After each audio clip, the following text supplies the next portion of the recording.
যাক যাক এসো এসো, এসো হে বৈশাখ এসো এসো। সবাইকে জানাই শুভ নববর্ষের প্রীতি শুভেচ্ছা ও ভালোবাসা, বড়দের প্রণাম। সবাই অনেক অনেক ভালো থেকো। তো চলো ব্লগটা শুরু করা যাক। দেখো স্নান পুরো কমপ্লিট হয়ে গেছে, পুজো এখনো হয়নি। তো পুজোটাও বাকি আছে, পুজো করব। আর ওইদিকে রান্নার সমস্ত কিছু কাটাকাটি কমপ্লিট করে রেখেও দিয়েছি। তো চলো পুজোটা করে এসে আবার তোমাদের সঙ্গে কথা বছরের প্রথম দিনটা এইভাবেই শুরু করলাম। আর স্নান কমপ্লিট হয়ে গেছে, এদিকে পুজো করতে চলে এসেছি। আর আজকে কিন্তু আমার ক্যামেরা ধরে দিচ্ছে বর মশাই। তো বললাম যে আজকে একটু ক্যামেরা ধরে দাও, আর ও কিন্তু ওইদিকে রান্না করছিল। আর আমি যেহেতু স্ট্যান্ডটা খুঁজে পাচ্ছিলাম না, তাই বললাম যে একটু আমার ক্যামেরা ধরে দাও। তো দেখো বছরের প্রথম দিনে কেমন বর কথা শুনেছে। তো যাই হোক, আর এইদিকে দেখো এই ফুলগুলো দিয়ে পুজো দিয়েছি, খুব সুন্দর লাগছে তাই না?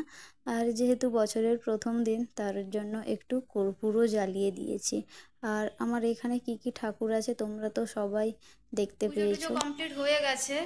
আর এই যে এসে একটু বসেছি, আর ওইদিকে উনি রান্না করছেন, মানে আমার কর্তামশাই। তো এই টুনাটুনির সংসারে দুজন মিলে করলেই তো তাড়াতাড়ি হয়ে যায় না, আমি যেরকম অন্যান্য কাজগুলো করেছিলাম। আর তাই ও আজকে রান্না করছে, আমি রান্নার দিকটাতে একটুও যাইনি। আর বেশি তো কিছু হবে না, মাটন হবে আর ভাত হবে। তো আজকেই ও করে নিচ্ছে। আর আজকে আমার প্রচুর কাজ ছিল, ঘর টর পরিষ্কার করলাম, মানে ঘর মুছলাম, তারপরে কাপড় কাচা ছিল।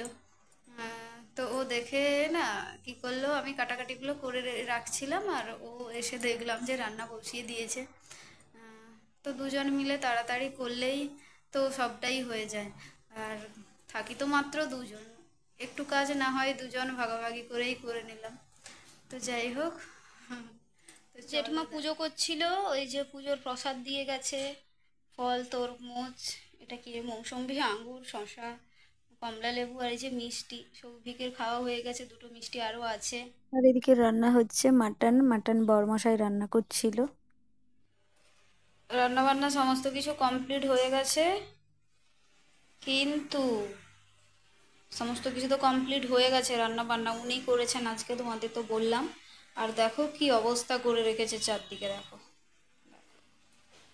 এদিকটা দেখো কত দেখো ধোয়ার হয়ে গেছে মাটন। কালারটা দেখো। আজকের মেনু হচ্ছে স্যালাড, মাটন আর ভাত, আর চাটনিও আছে। এখন বাজে 3:30 মতন, আর ও এখন সাইডে বেরিয়ে যাচ্ছে, বাইরে যা রোদ।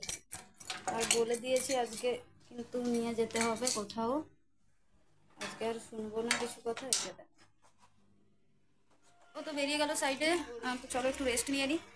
আর যদি সন্ধ্যেবেলা কোথাও বেরোই তো তো সেটা শেয়ার করবো। তো আজকে আর বেরোনো হয়নি। ও সেই এসেছিল কখন জানো তো, এসছে ওই 8টা নাগাদ এসছে। তো সারাদিন রোদে ছিল, যেহেতু সাইডে। তো সারাদিন মাথায়ও রোদ লেগে গেছে, বলছে মাথা যন্ত্রণা করছিল, তার জন্য আমি আর জোরও করিনি। আর ওরও যেতে ইচ্ছে করছিল না, বললো যে তোমাকে কালকে আমি ঘুরিয়ে নিয়ে আসবো। তো তার জন্য আর আমিও জোর করিনি। তো যাই হোক, তো বেরোনো হবে একদিন। আর কাজ পড়ে গেলে আর কি আর করা যাবে বলো। আর এইদিকে দেখো, রান্না করেছি বলতে ভাত করেছি, আর এই যে মাটনটা ছিল, তখন এর যে মাটন করেছিলাম তখন এই মাটনটা ছিল, এইটা খাওয়া হবে। তো চলো সবাইকে গুড মর্নিং। সকালে উঠে আবার চলে এসেছি, সকাল মানে অনেকটা বেলা হয়ে গেছে। ওদিকে রান্না বসিয়ে দিয়েছি। আর যেহেতু কালকের ব্লগটা শেষ করা হয়নি, তার জন্য ভাবলাম আজকে সকালে একটু ভিডিও করে তো ব্লগটা শেষ করে দেবো, যদিও ব্লগটা খুব একটা বড় হবে না তবুও। আর আজকে তো প্রচুর রোদ উঠেছে। তো যাই হোক, ওদিকে রান্না বসিয়ে দিয়েছি। তো কী রান্না করছি সেটাও তোমাদেরকে দেখাবো। সকাল সকাল রান্না বসে গেছে, প্রায় কমপ্লিট হয়ে এসেছে রান্না। এই যে এটা হচ্ছে ওরও টিফিনের জন্য পাস্তা বানালাম। আর এইখানে হচ্ছে মাছের ঝাল, মানে এই যে পমফ্লেট মাছ যে আনা ছিল, পিস বের করেছি, এটা হচ্ছে ঝাল করব। আর এটা হচ্ছে কাঁকরোল আর হচ্ছে ভাজা। মাছের ঝালটা হয়ে গেছে, লাস্টে না একটু লেবুর রস দিয়ে দিয়েছি। মাছের ঝালে লাস্টে একটু লেবুর রস দিলে না টেস্টটা একটু অন্যরকম হয়, এটা একটা আমাদের দিদি বলেছিল। এখানে টিফিনটা তো প্যাক করে নিয়েছি, এই যে ছোটোটাতে, এটাতে শসা দিয়েছি। ওই খাবারের ভেতরে দিলে না সে কেমন একটা গরমে কেমন একটা হয়ে যায়, তাই এটাতে আলাদা করে দিয়েছি। আর এদিকে দেখো ধোয়া টোয়া প্রায় কমপ্লিট হয়ে গেছে, প্রেসার কুকারে ভাতটা আছে, আর এই দুটো শুধু কড়াই ধুতে হবে, আর সমস্ত কিছু বাসন ধোয়া কমপ্লিট হয়ে গেছে। ঠিক আছে, আমি লাগিয়ে দিচ্ছি। সানগ্লাস নিয়েছো?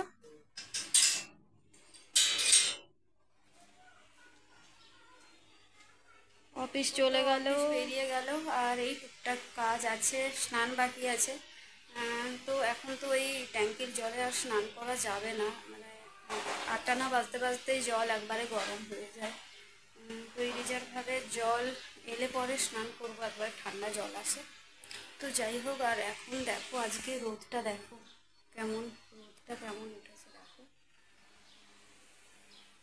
গাছগুলোতে আজকে সকালে উঠে জল দিয়েছিলাম, দেখো পুরো একবারে মাটিগুলো কেমন শুকিয়ে গেছে। সকালে যখন উঠে দেখলাম গাছগুলো একটু ঝিমিয়ে ঝিমিয়ে গেছে, তো সব গাছগুলোতে জল দিয়েছিলাম, এর মধ্যেই সব একবারে মাটি একবারে শুকিয়ে গেছে। আর প্রচুর রোদ আর প্রচুর গরম, বাইরে তো এমনিতেই লু বইছে। তোমাদের সামনে চলে এলাম, তখন তো ব্লগটা আর শেষ করা হয়নি। তো স্নান টান করে নিয়েছি, যা কাজ টাজ ছিল সমস্ত কিছু কমপ্লিট, শুধু খাওয়াটা বাকি আছে। আর বাইরে যা গরম, মানে দরজা আর খোলাই যাচ্ছে না, দরজা খুললেই যেন সে কেমন একটা লু বইছে। তো যাই হোক, আর গরম তো, তার জন্য ওই যে রুমটাতে থাকতাম ওটাতে আর থাকি না, এই পাশের রুমটাতে থাকি। তো এই রুমটা না একটু ঠান্ডা, একটা নতুন অভ্যেস শুরু করবো। এইটা দেখো কাকাবাবু সমগ্র, এখন থেকে আবার বই পড়া শুরু করব। বই পড়তে আমার প্রচুর ভালো লাগে, মানে একবার যদি নেশা লেগে যায় না, মানে সে কি বলবো, মানে না পড়েই ছাড়তে পারি না। তো দেখি, এটা বেশ ভালোই বড় আছে, এটা কাকাবাবু সমগ্র ওয়ানটা সুনীল গঙ্গোপাধ্যায়ের। তো এটা দেখি কতদিনে শেষ করতে পারি, এটা ওয়ানটা পড়ার পর তারপর আবার টুটা পড়বো, টুটা পড়বো। তো যাই হোক, তো কিছু তো কাজ টাজ থাকে না, বেকার ওই ফোন ঘাটার থেকে বই পড়া, গান করা, এই সমস্ত কিছু করা অনেক ভালো। তো যাই হোক, তো চলো আর বেশি কথা বাড়াচ্ছি না, আজকের মতো টাটা। দেখা হবে আবার একটি নতুন ব্লগে। ব্লগটা ভালো লেগে থাকলে অবশ্যই একটা লাইক, কমেন্ট, শেয়ার এবং সাবস্ক্রাইব করে দিও। চলো, টাটা।